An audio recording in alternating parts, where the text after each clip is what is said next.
Now, turning to our program, I'm pleased to welcome Milwaukee Press Club President Mary Ann Lazarski, the editorial producer from Milwaukee PBS. Mary Ann will introduce our panelists and our speaker.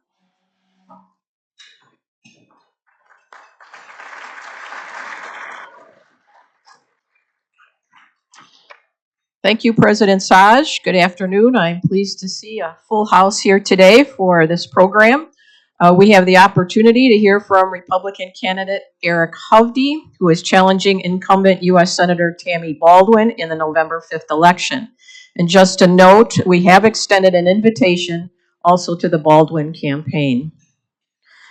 After candidate Hovde answers questions from our panel of journalists, I will moderate questions from the audience. There are cards on your table, so you can write down your questions, and we ask that you bring your question cards to the AV table right here in the middle of the room for Aaron and Melissa before 1 p.m.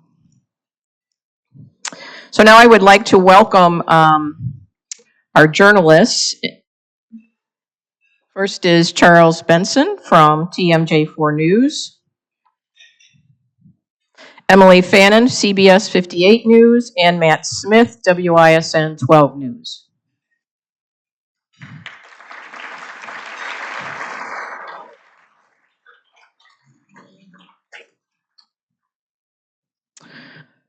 And just a little bit about Eric Hovde. He's a Madison native and graduate of the University of Wisconsin-Madison, is an entrepreneur and CEO of Hovde Properties, a real estate development company founded by his grandfather in 1933. The company's portfolio includes buildings in Janesville, Waunakee, Milwaukee, Racine, and Madison, with apartments, office, and retail space, according to the Hovde Properties website. His brother, Steve, is CEO and chairman of the firm's Hovde Group. The Hovdes own 3 banking companies, including H. Bancorp, of which Eric Hovde is CEO and chairman. The brothers also own a controlling interest in SunWest Bank, at which Eric is CEO. SunWest has locations in Arizona, California, Florida, Idaho, and Utah. So without further ado, please welcome to the stage Eric Hovde.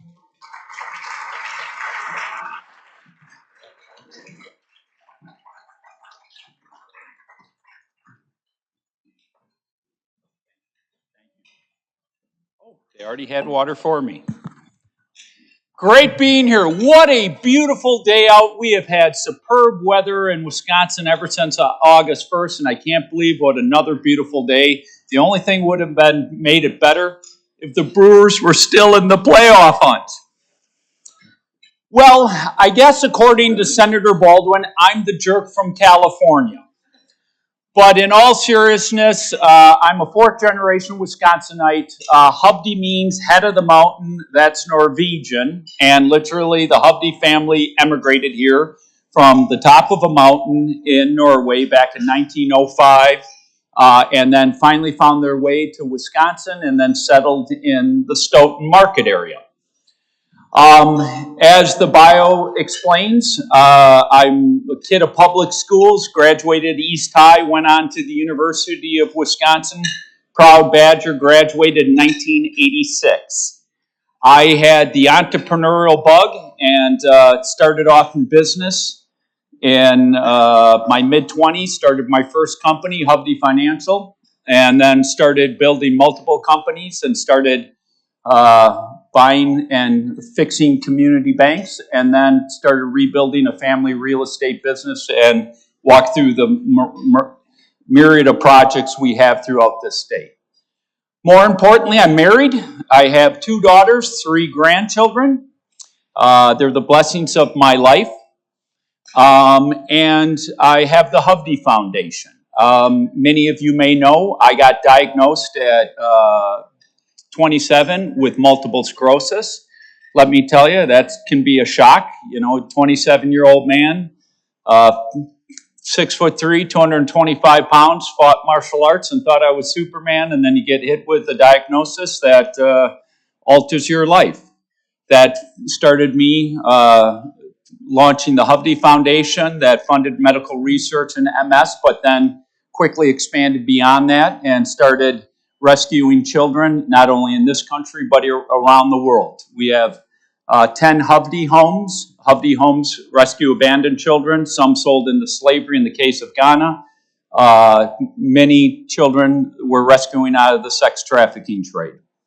It's important to my life because I believe too much is blessed, much is expected. To where a man's heart goes, so goes his treasure. So why would a person who has a very blessed life get into this ugly business called politics? Well, it's very simple, and it may be old-fashioned and may sound corny to some, but very simply put, I love my country. I love this country that we say pledge allegiance to. I've been in 100 countries around the world. I've seen all aspects of the world. I've seen the ugly side of the world, and I realize what our founding fathers gave us with the Constitution, the most beautiful document that gave us more civil liberties, freedoms, and prosperity than any country in human society. We are all blessed to live here. That's what brought your ancestors here. That's what brought my ancestors here. I'm thankful for this country. However, in saying that, I am very concerned the direction that our country has headed. And it's been going on for a long time, but particularly the last 4 years. We are bankrupting ourselves. We have racked up more debt in the last 3.5 years than our country's first 230-year history. We have $35 trillion in debt. The interest cost on that debt is $1 trillion a year. That means the cost of carrying that debt is bigger than our Defense Department budget. Within 1.5 years, it will be bigger than our largest cost, which is Social Security, which, by the way, CBO just put out a report. It will start going cash flow negative in 8.5 years. To me, that is immoral because we are bankrupting not only our future, but we're robbing from my children, our children's, and grandchildren's future. Because when you deficit spend, all you do is you pull growth from the future into today. That needs to be fixed. Second, I am concerned about our domestic security, whether it was initiatives like defund the police or opening our southern border. Folks, we're losing 100,000 Americans every single year to fentanyl. That poison is created in China, it's sent to the drug cartels in Mexico and brought up over our southern border. Now, those are big numbers, but I want to put those numbers in perspective for all of you. During the Vietnam War that went on for 19 years, major conflict went on for 7.5 years. We lost 58,000 largely young American men. And during that time, college campuses were in protest, and the press reported about it every single day. And yet we're losing almost double that every single year to this poison that flows over our southern border, and it is barely covered. That's wrong. And by the way, we have created a humanitarian crisis on our southern border, another issue that is not talked about. And what do I mean about a humanitarian crisis? I have 5 homes, Hovde homes in Central and South America. Costa Rica, we rescue young girls out of the sex trade. Guatemala, street children. Honduras, street children. And by the way, if you're a street child, you're often sexually trafficked as well. And then Peru for girls, young girls that have been raped and they have no place to go and they're pregnant. And lastly, Bolivia. But they cannot account for 100,000 children that have come over our southern border. We have also created a form of modern-day slavery. People that come over our southern border say you want to come to America from Venezuela. You get brought in by a human trafficking cartel. They tell you they're going to charge you $10,000. You may only have $2,000. You give them your $2,000, they get you into this country. That's if you live through the journey, because we know many people die through that journey. And then once you got brought into the country, the human trafficking cartel says, well, it's not really $10,000, it's now $15,000. So now you owe us $13,000. How are you going to pay that? You're going to go work in this factory and you're going to send us a third of your paycheck every single day. That's how it works. That's a form of modern day servitude. It's wrong what is happening on our southern border. Next, I'm very concerned to what's happened to our world, our international security. Look at our world today. We have a war in Europe. We have conflict throughout the Middle East. And we have China getting ever more aggressive. That doesn't get covered much, but China's in conflict with the Philippines, amongst Philippine Islands, Vietnam, and getting more and more aggressive towards Taiwan. I think this all stems from that fateful day we left Afghanistan 3.5 years ago. It was incompetence at its highest. We should have never walked away from Bagram Air Force Base. I had no problem wrapping up that war, but we should have never walked away from that strategic Air Force base. We certainly should have pulled out American citizens and Afghan supporters that risked their lives for us. There is a reason you saw those images of them running and holding on to those planes and falling to their death, because they knew they were going to be killed. The damage that we have done to our foreign policy and having allies to support us into the future are enormous. And we left billions of dollars of military equipment behind. I think our adversaries saw that and moved. Putin on Ukraine, the Ayatollah through their proxies, Hamas and Hezbollah in Israel, and China became ever more increasingly aggressive. So we've become less secure in the world. Lastly, why I'm in this race is I am deeply concerned about the divisions. We have become far too divided as a country. And it is wrong. We live in our own echo chambers. We digest only the news we want to hear. We attack each other, call each other deplorables or worse names than that. And we have pitted against each other. A house divided cannot stand. I have ran a commercial during 4th of July talking about the beauty of our Constitution and imploring with people, stop putting on your blue jersey or your red jersey and let's stop fighting amongst ourselves. Let's put on the red, white, and blue jersey and come together as Americans, because we have a lot to fix. We have a broken healthcare system. We have housing that's unaffordable to our young people. We have a lot of issues that we need to get addressed. Now, I thank you for calling this gathering, for letting me speak. This is what a campaign should be about. Right here. Candidates standing up in front of you, in front of reporters, taking their questions, addressing the issues that matter to the people of this state, why their policies are going to make things better, and explaining how they're going to make the people's lives of Wisconsin better. Unfortunately, my campaign against Senator Baldwin hasn't been that way. Now, I know there's Democrats in this room, but are you happy by the fact that she will barely even come to one debate with me? That she avoids the press? That she has spent millions upon millions of dollars creating every single ad is a lie, like I'm from California or I'm a Californian because I bought a business there? Seriously, are you happy with that?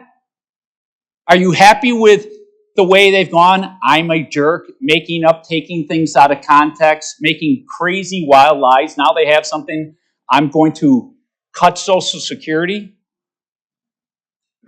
That is wrong. Our politics are broken. Campaigns should be, as I said, people explaining their policies, standing, taking hard questions. Not getting special interest money and then attacking and trying to personally destroy each other. My campaign, I started right from the get-go talking about issues that matter, talking about we need to come together. But it pretty quickly devolved into just nothing but personal attacks from Senator Baldwin. Look, I'm going to continue to talk about issues, and that's why I think today the Cook Report has this race now a toss-up. And the momentum's on my side. I plan to win this race.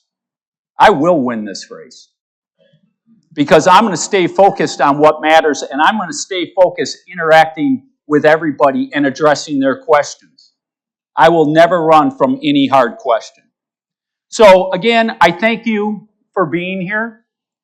I hope you listen to what I have to say if you're on the other side. As I say to the people on my side, listen to what they have to say.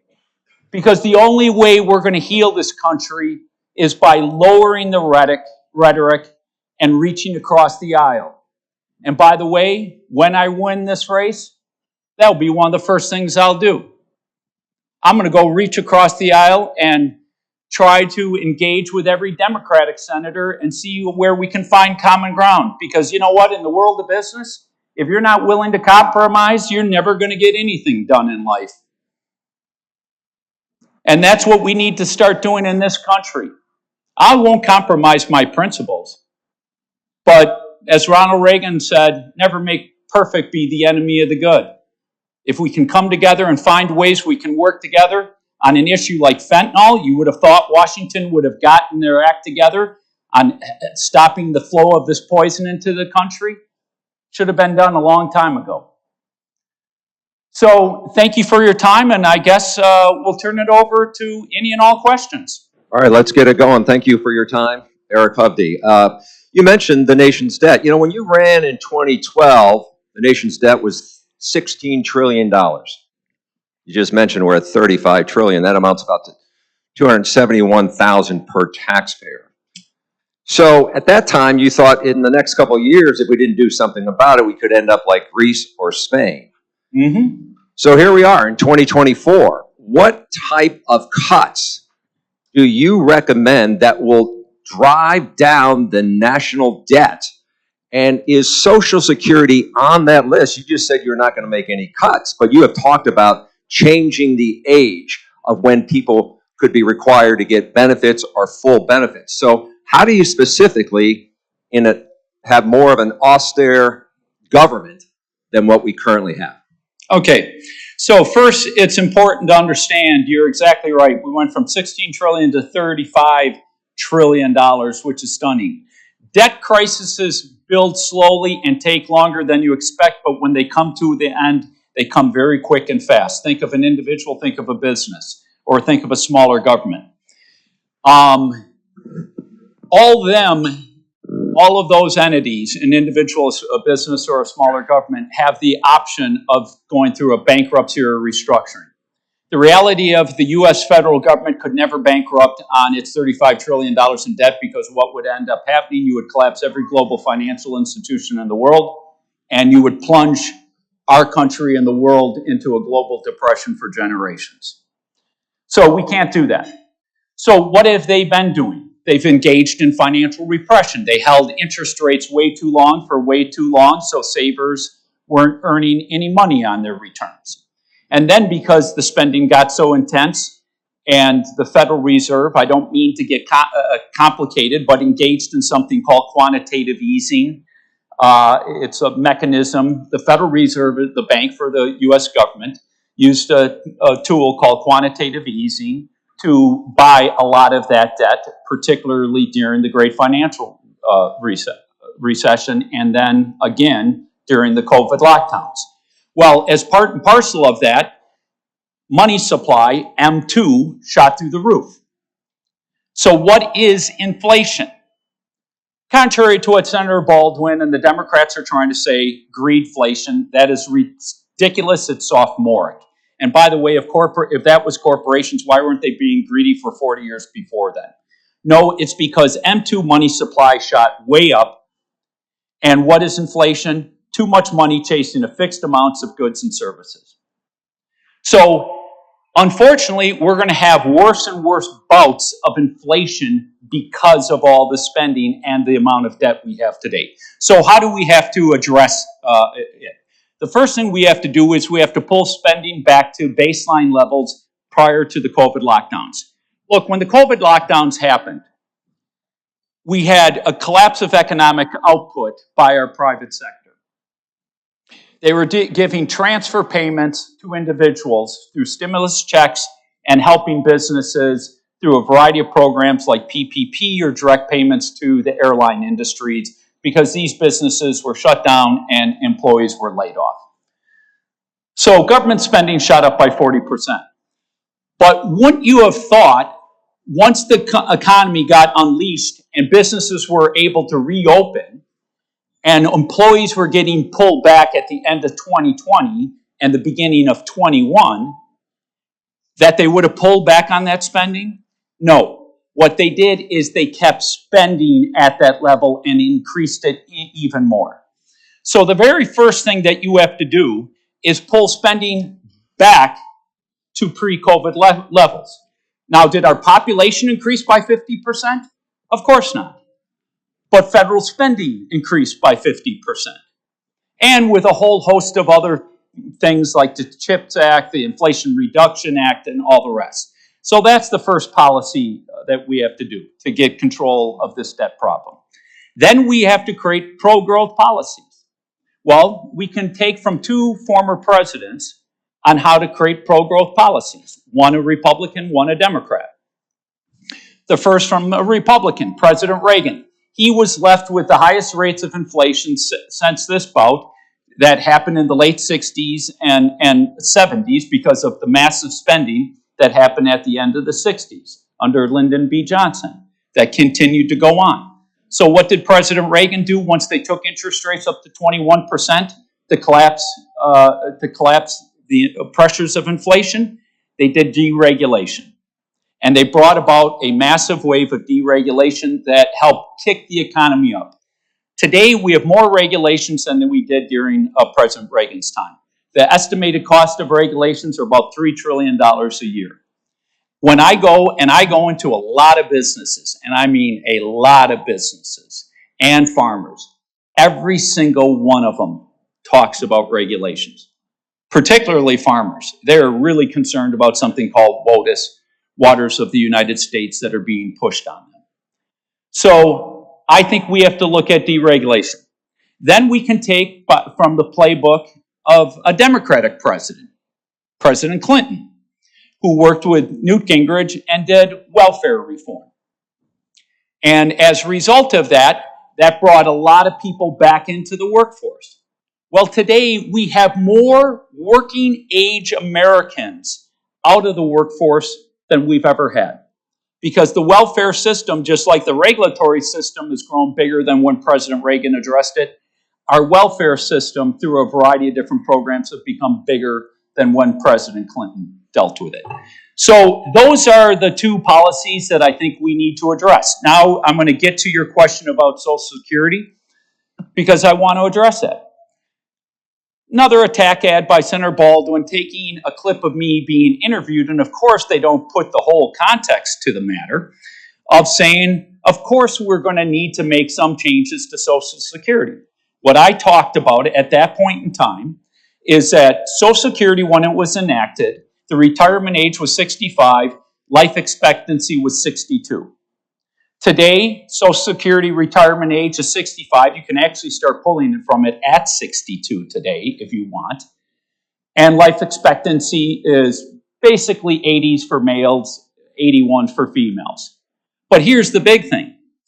If you look at what's going on with biotechnology, the reality of it is younger people, very well, people that are 40 and younger, may end up living to 100, 110 years old. There are such promising things on the biotechnology front. I follow a lot of this stuff because I fund medical research for MS, and I follow the things that are advancing. So we know we have to make adjustments. So when I was talking in the interview 13 and a half or 14 years ago, I was talking about the adjustments in age would start for people 40 and younger, and making those adjustments then. People that had a long time to adjust for it. Instead, we've got an ad saying, I want to take older people's Social Security away. Of course I don't want to take older people's Social Security away. So you would favor a lower age, a higher age for people who are under 30 or 40? Yes, because the reality of it is life expectancy is going to increase significantly. And here's the other thing we also know. If you look at how people that live longer and better, they tend to stay engaged in the workforce or in civic activities for a longer period of time. I could just follow up because you talked about the growth of government spending went up 40%. You said scale back. Do you have a number, and is that across the board? All government would be scaled back a certain number. What is that? All you have to do is go to the budget that was in 2019 and pull those levels right back again, pre-COVID levels. That's a 40% cut? Yes, of course, because they increased spending by 40%, actually kicked it up by more than that. Now, a lot of it wasn't just baseline spending. It was things, as I said, Inflation Reduction Act, the CHIPS Act, and things of that nature. But you pull back. Again, Charles, our population didn't increase by 40 or 50%, but spending right now is 50% higher than pre-COVID levels. And we can all be, oh, we don't want to make cuts. We don't want to do anything. Okay, then you better be prepared for massive bouts of inflation that will destroy the standard of living of all Americans.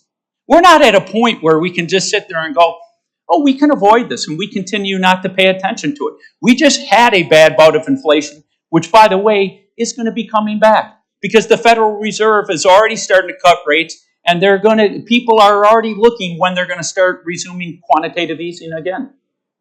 Let's move on to immigration, as it is a top issue for Sure. many voters on both sides of the aisle. I'm curious whether you support former President Donald Trump's plan to conduct mass deportations, and if so, how do you see that panning out in states like Wisconsin and impacting specific industries like dairy farmers? Yeah. If I may, and I'm going to get to your question, but so I will definitely answer it. Immigration is something we, again, have to all come together on. And I've said from day one, we not only have to fix illegal immigration and close our southern border. Because if you don't have a border, we don't have a country. And, look, ICE just put out, we brought in over 13,000 convicted murderers, over 15,800 convicted people accused of sexual assault. We know Venezuela's dumped their jail cells into our country, the same thing that Castro did during the Mariel boat lift. You may ask, how do you know that? Any sheriff from the southern border will tell you they know it because of the prison tattoos and the gang tattoos on these guys. And they actually think other countries have been doing it. Here's another thing that we know about, and that is it's estimated that the Chinese have sent in to almost up to 50,000 military-aged Chinese men into our country. They know they're engaged in two things: cyber fraud in a major scale and lacing pills and marijuana with fentanyl. So we have to close our southern border. We have to stop the humanitarian crisis there. But we also have to fix legal immigration in our country. Our legal immigration system is a disaster. And my view is there's some very basic steps. If somebody applies to come in legally, you should pick a year, whether it's 3, 4, or 5 years. You're going to give them a thumbs up, a thumbs down. You have a chance to come in, or you don't have a chance to come in. If you're given a thumbs up that you have a chance to come in, then here's the steps that you have to accomplish to be able to get into our country. And by the way, I don't think it's a bad idea to take from Canada and a number of other countries and have a point system. So in Canada, if you have skills that they need in their country, then you get more points. And if you hit a certain points, you get expedited process. Think of nurses, doctors. We need more in our country. So they would get higher points to bring them into our country. And lastly, we have to simplify the work permit program.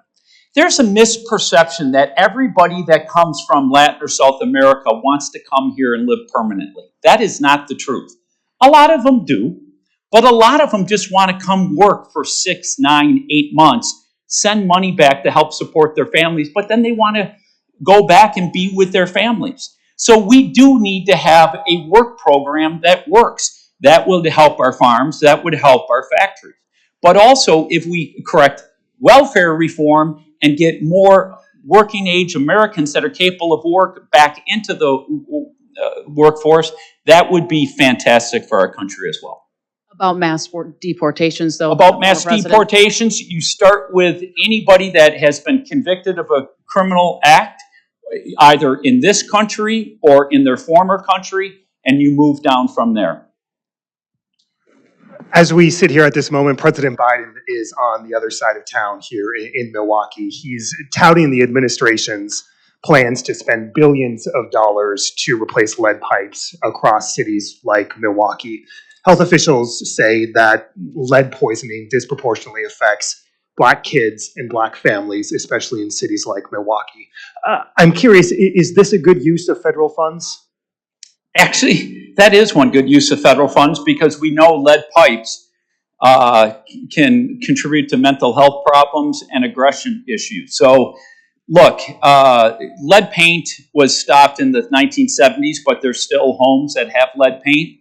Lead pipes are more dangerous. The reality of it is there's not a lot of lead pipes anymore, because typically a pipe will erode over a certain amount of time and they replace them. So I think it's trying to act like there's a bigger issue. The amount of lead pipes in this country are very small, but I think we should get rid of all of them. So when you ask me about a good use of federal funds, that's a good use of federal funds. From the Inflation Reduction Act, part of it coming from that money? I don't know. I mean, they put money away in so many different pockets and all the rest. So wherever it comes, the point is there areas that the federal government can spend money on that is productive and good for society? Of course. I don't believe that we shut down government.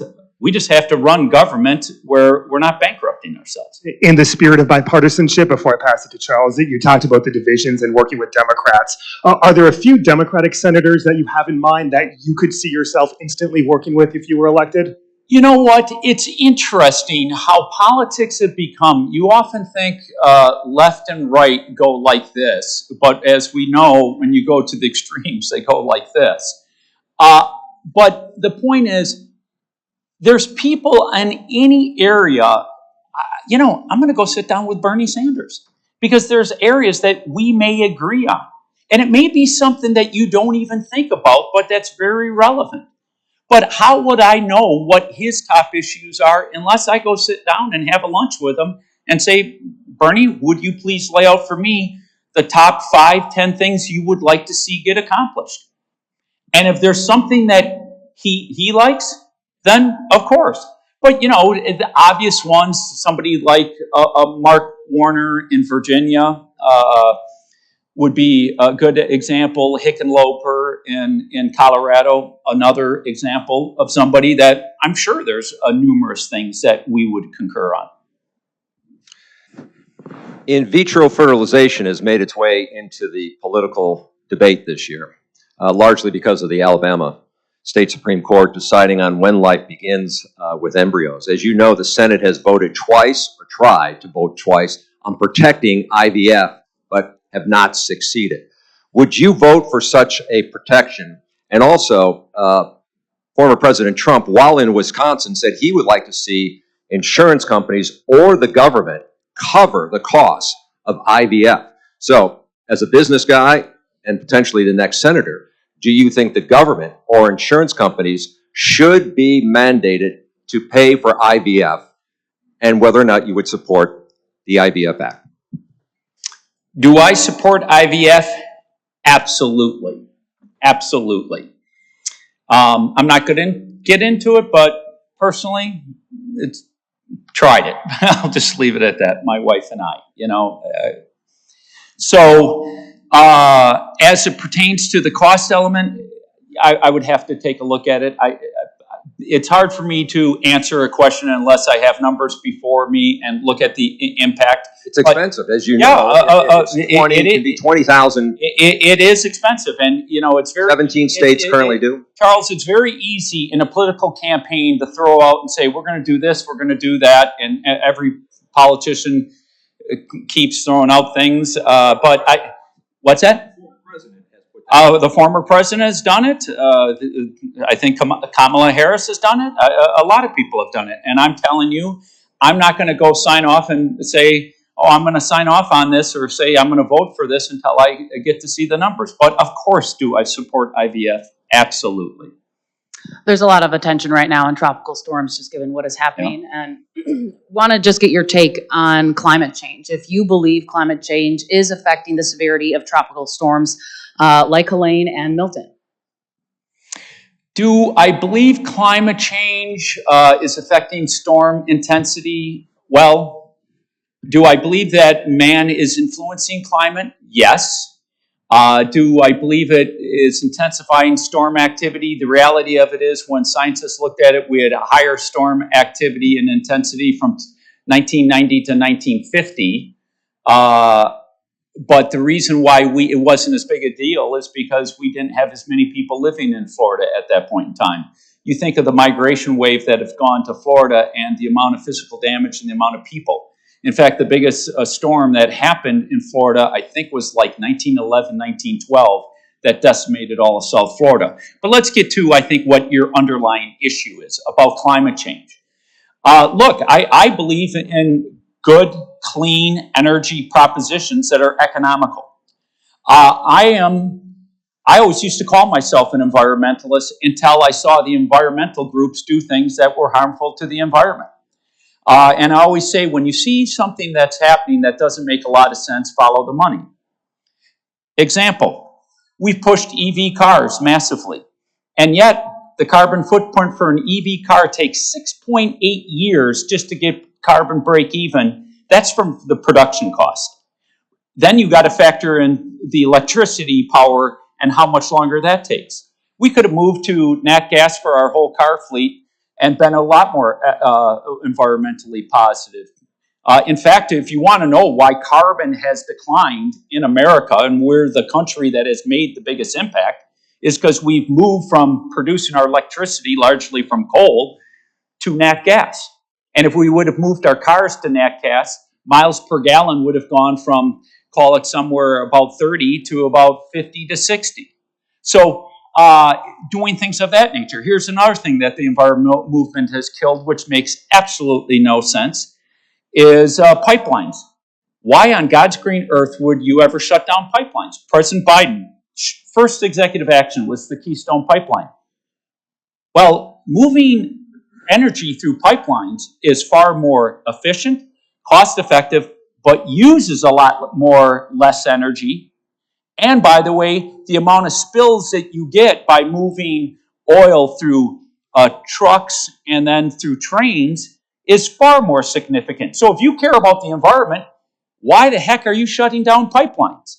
And I could go on with the issues. Look, if we're going to produce fossil fuels, and by the way, we spent, $12-13 trillion, and all we've moved is fossil fuels down by 4%. To think that we're going to move off gas, nat gas, oil in the next 50 years, you're living in la-la land. And we've got to get serious about this. Look, if there's good green energy initiatives, I support it. I used to think solar was kind of a racket because it was a tax game. And then all of a sudden, solar panel production went like this, electricity costs went like that, and in markets like Texas, Arizona, Nevada, California, solar's, become a much more efficient use of energy. Great. My bank actually finances solar panels.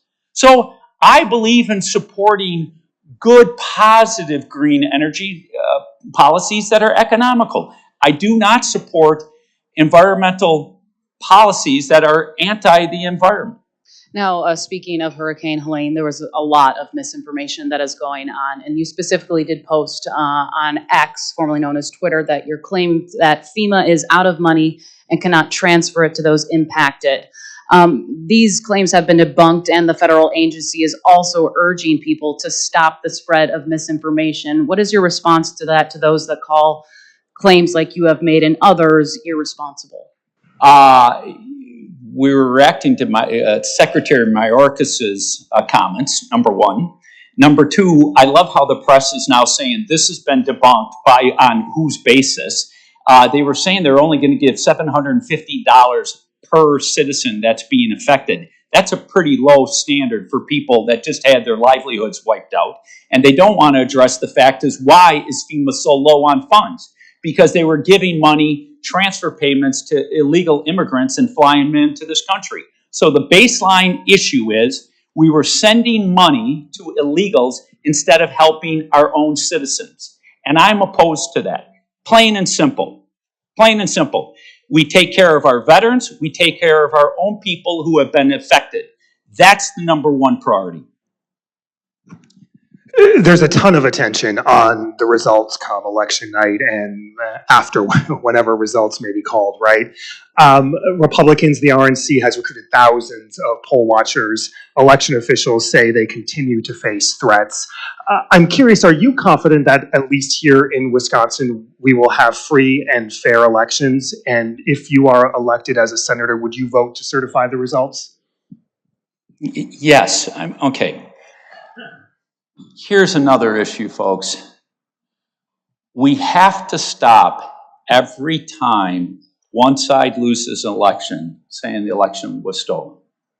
In 2016, Hillary Clinton said the election was stolen by Russian, and she knew it was a hit piece she was making. We launched a 2.5-year investigation, spent $110 million by Robert Mueller and hundreds of attorneys investigating. There was no evidence that Russia stole our 2016 election.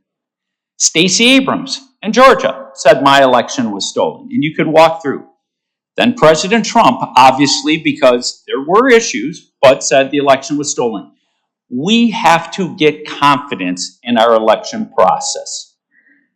And if I lose, okay? Now, if somebody said, hey, here's mass fraud, then of course I'm going to respond. So I'm not going to make a blatant statement because if some evidence is overwhelming. But in large part, I go into this election hoping that for the best. I'm glad people are engaged. But I will tell you, it doesn't help when our state Supreme Court that gets flipped all of a sudden brings back drop boxes. Now, why were drop boxes put in place in the first place? Because of a pandemic. Anybody through the history of our election process could go into a polling spot, largely public places, to be able to vote. Why do we have drop boxes brought back? I don't think that was a very constructive thing because all it does is tell 50% of Americans, oh, they're going to try to do something. Why don't we just all come together, tighten our election process up, so we're not at each other's throats after an election? That's an important thing. So I, again, want to lower the rhetoric. Let's clean up our election process. Let's make it as strong as possible so we can move forward with confidence, because that's an important part of a democracy. You mentioned the Cook report suggesting that the race now is a toss-up. When you look at the final 4 weeks here, you have added millions of your own dollars for the campaign. You've raised millions as well. Given how close the race is, do you see yourself putting in more dollars to get across the finish line?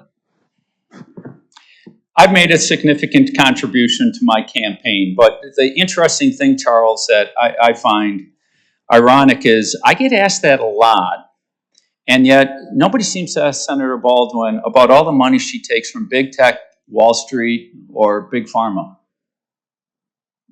You know, I said right from the get-go, I'm not taking corporate special interest money. Now, you would think that would be more troubling to you and the press and voters, because when you receive a lot of money from somebody, there's kind of an obligation if you're getting all that money. I got into this race because I love my country. I'm making a big investment.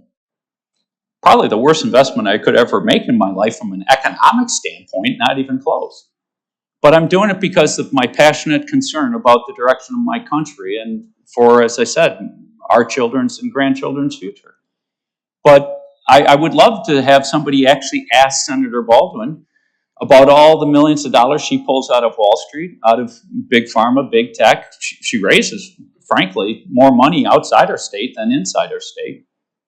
Well, I know we have a debate coming up. Maybe that will come up as well. I was thinking more just in terms of the final push, the final 4 weeks, given where you stand now, what you might have to do to get Look, over? as I said, I made a big investment in my campaign, but I'm relying on people of Wisconsin, and fortunately, the contributions are picking up, and I feel very good about where the funding is going. I think at this point, they want to go to the public now for questions. Sounds good. So let's thank Charles, Emilee, and Matt for their questions.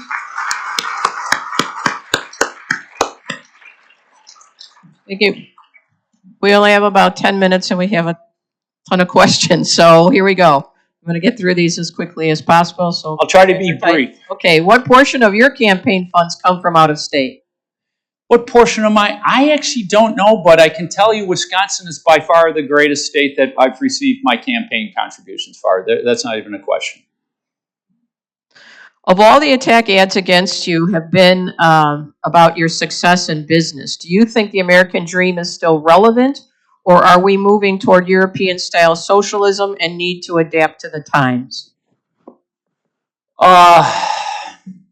Yes, it's ironic, in the past, what would you want? You would want somebody who's successful, who knows how to operate in the real world. Look, how are we going to fix our healthcare problem if, I'll just use Senator Baldwin, not to pick on her as an example, versus me. How would she know how to fix our healthcare system? She's never had to buy herself healthcare. She's never had to operate in the real world. I've not just had to buy myself healthcare. I've had to buy thousands of employees healthcare. I had to take one of my company and self-insure it because our healthcare costs were crushing my colleagues. Housing. We have a housing shortage in this country. How would Senator Baldwin even begin to know? She spent her whole life in politics. I develop housing, land development, apartment buildings. I understand the issues. I can talk to you about impact fees, regulations, taxes, time length that it takes to go through entitlement processes, and which driving the cost of housing. And I could walk through issue after issue on that.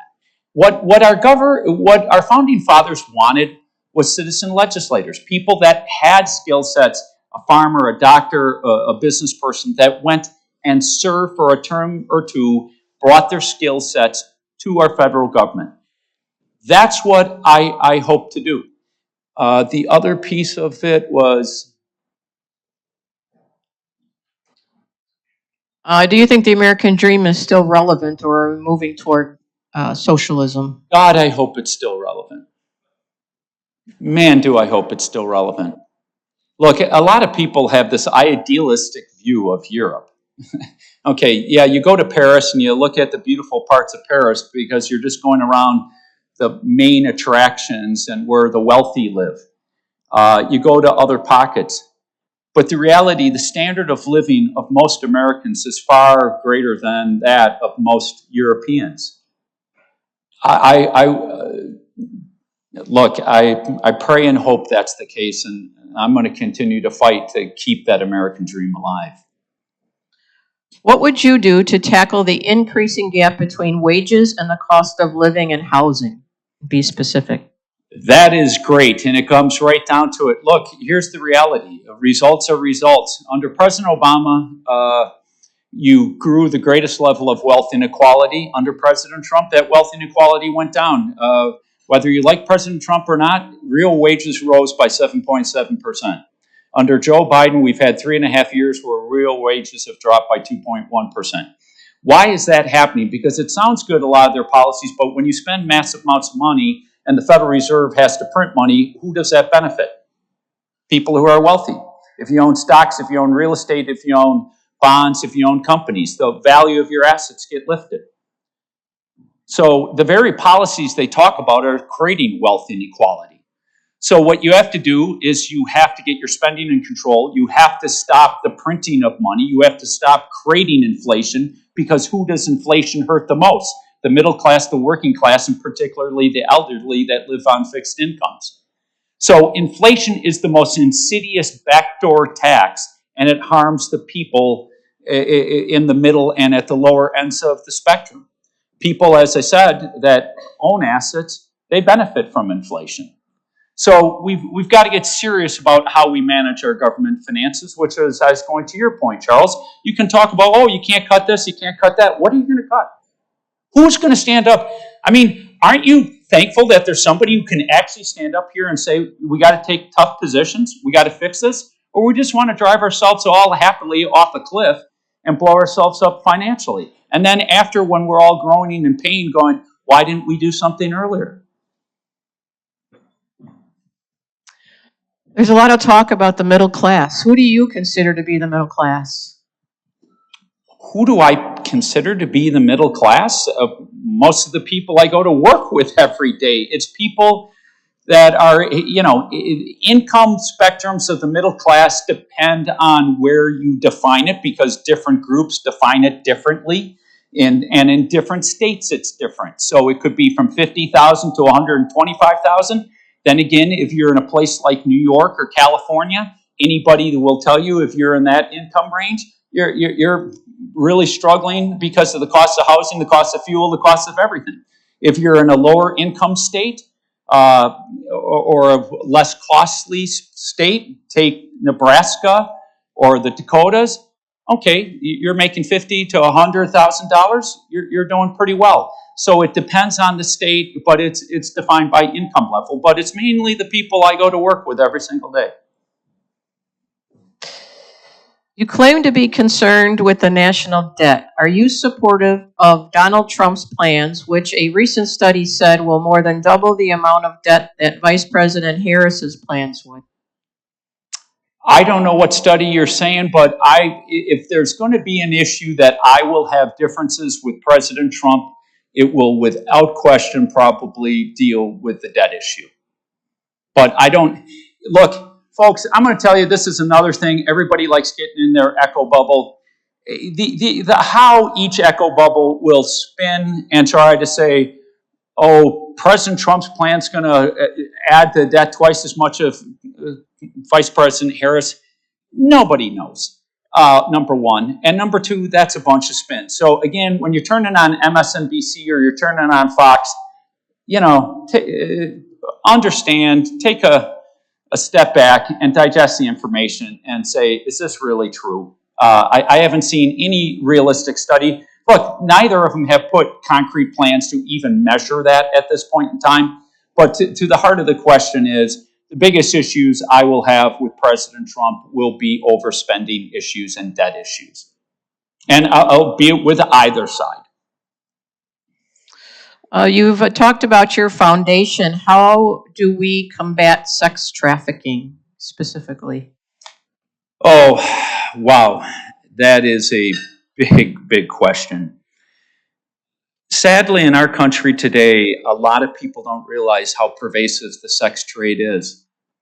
If you talk to law enforcement, one of the things they will tell you is, most importantly, keep your eyes and ears open, because you may be walking into a gas station or, and you may see something that doesn't look right with a child. And if it doesn't, call law enforcement.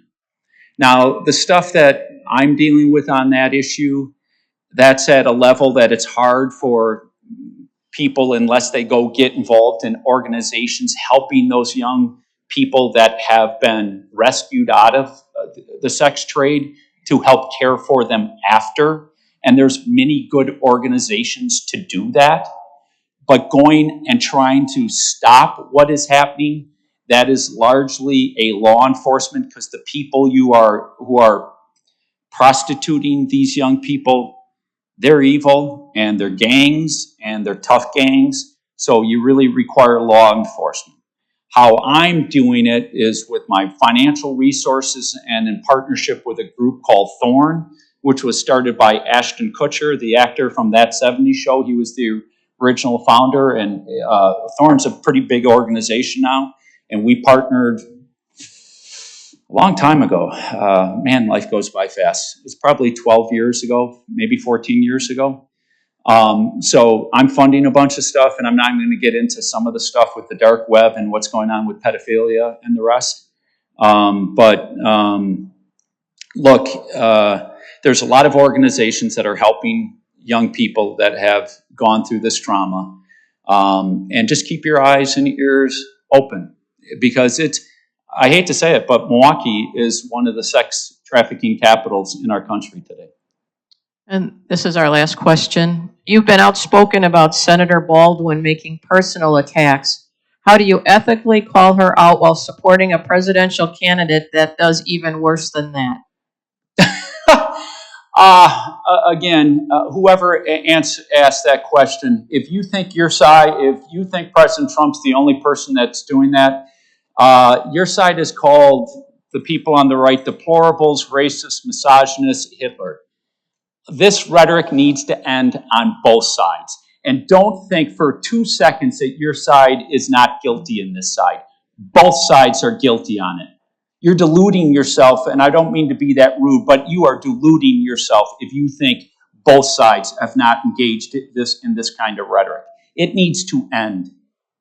And yes, Senator Baldwin has drawn nothing but ads attacking me, calling me a jerk, making up crazy, silly stuff. Not one of her ads has been true. And if that's the type of campaigns our country wants, we're going to get more of it. But you know what? I was raised by a father that every day told me, integrity, have integrity, have integrity. And when I was a young man, I'd roll my eyes, yes, Dad, I've heard that, yes. And then all of a sudden you wake up in your late 20s and 30s and go, now I understand why my dad beat that into my head. And I still operate and still believe that honesty and integrity and morals matter in our country. I pray and hope they still matter. Thank you, Eric Hovde. Thank you.